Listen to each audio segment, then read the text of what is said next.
Recording movies is no different than recording the episodes. The animation is done, of course, and and the challenge is to match the mouth movements of the character while still trying to communicate some sense of authenticity and emotion, and that's the trick. I mean, you could watch a character's mouth move, and you could make it match just right, but it wouldn't sound very, it wouldn't sound real, it wouldn't sound authentic and emotional.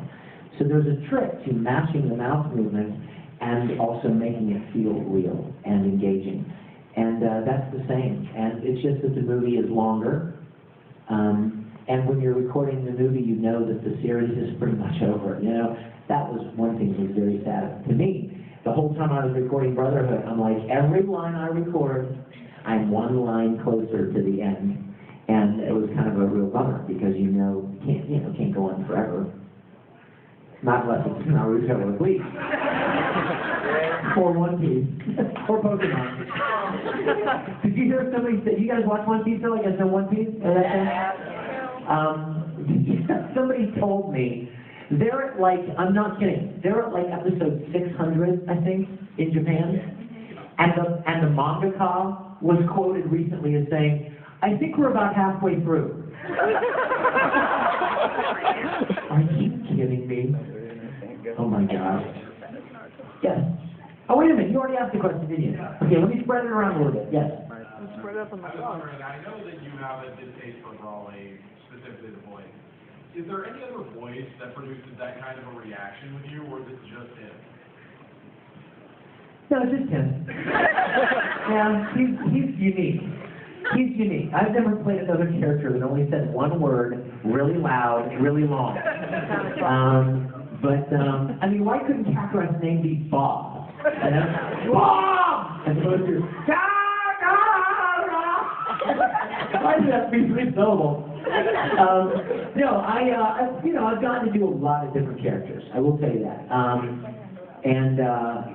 Some are harder than others. Some are more challenging than others.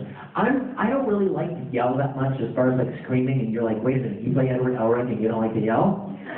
What? I mean, with all the short rants and stuff? Well, yeah, I mean, they're fun, but they take their toll on your voice a little bit, and so you have to be careful when you do them. And if you do them too many times, like if you mess up, and you got to do it again, or you mess up and you got to do it a third time, or it needs to be a little longer, so you have to do it a fourth time, and then you stumble in the middle, so you have to do it a fifth time, and then, we have to add a couple of words. I didn't quite understand that middle section, so you have to do it a sixth and a seventh time. Your voice is like, oh. So we try really hard to make sure we do it the first time just right. So I'll be in the booth and I'll practice it a few times in my head, make sure I can get through it quickly and clearly, and I'll watch the video to make sure that the timing is right, so I don't go too long or too short, and just hope for the best. But a lot of characters, involve yelling and fighting, that kind of stuff. It's just kind of part of the course, So it's fun to hear how it turns out. But it's a little challenging sometimes. Yes, sweetie? A little short? I don't even need a mic for that.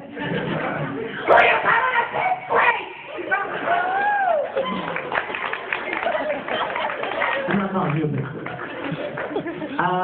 yes.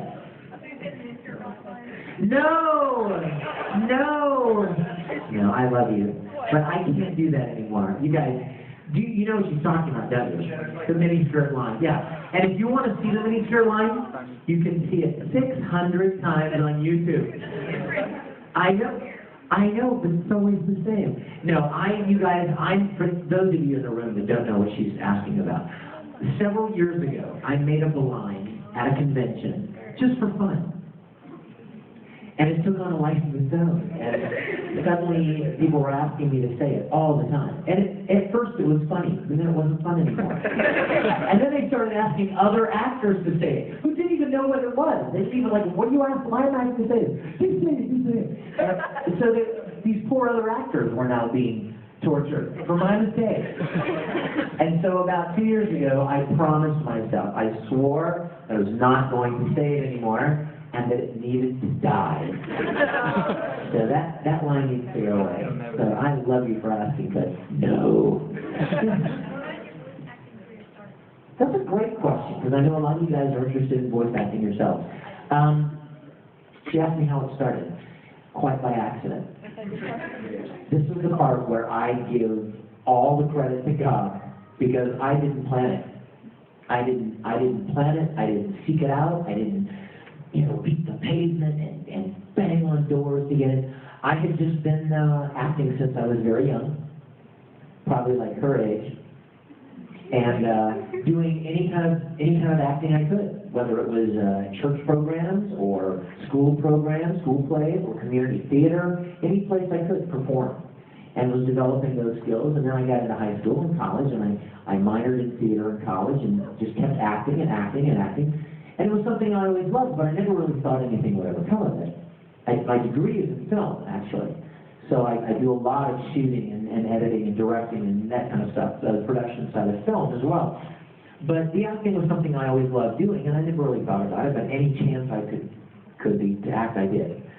Well, about 12 or 13 years ago, I was working on a video production in Houston, Texas, with a guy, and he said to me, "You have a lot of experience in acting, don't you?" And I said, "Yeah, done a lot of theater and stuff like that." And he said, "You want to go and audition for this place in town called ADV Films."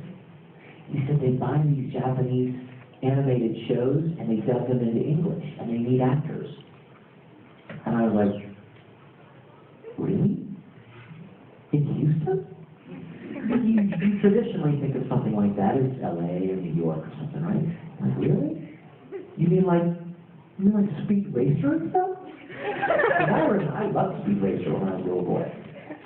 And I didn't even know it was anime. I just knew it was different. You know what I mean? It was drawn differently, the voices were different, and it had a different feel to it.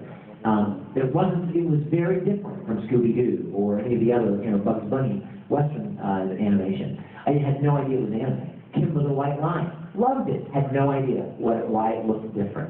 Why does this lion have these big, beautiful eyes? I just didn't understand. But he said, yeah, like that kind of stuff. So I went and auditioned, and I got cast. They were recording Street Fighter 2. And I played Vega. I got cast as Vega in Street Fighter 2.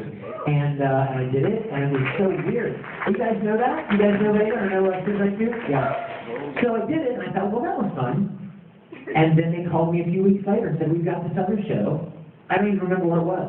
It was like maybe Martian successor Nadesco or Gasaraki. I can't remember, but they were doing something. They're like, we want you to come back and play a role. I'm like, really? Okay, sure.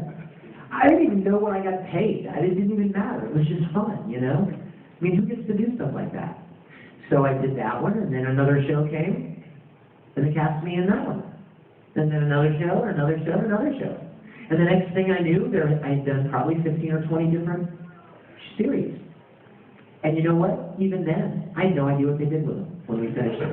Like, did they sell them? I don't even know. And next thing I knew, somebody invited me to go to a convention. And I was like, what? There's a convention for this stuff? And I went through it. Now, remember, when I was little, I would Star Trek conventions, dressed in my Captain Kirk, homemade Captain Kirk uniform. I mean, I knew conventions, but I didn't know there were anime conventions. So they invite me to be a guest at one. So I go, and I sat at this table, and I was absolutely blown away that these kids would show up with like posters of characters I played, and action figures and wall scrolls, and I was like, this is crazy. I didn't even know this stuff existed. And I started getting invited to more conventions. And you guys, this is when they were very small, and not as many as there are now.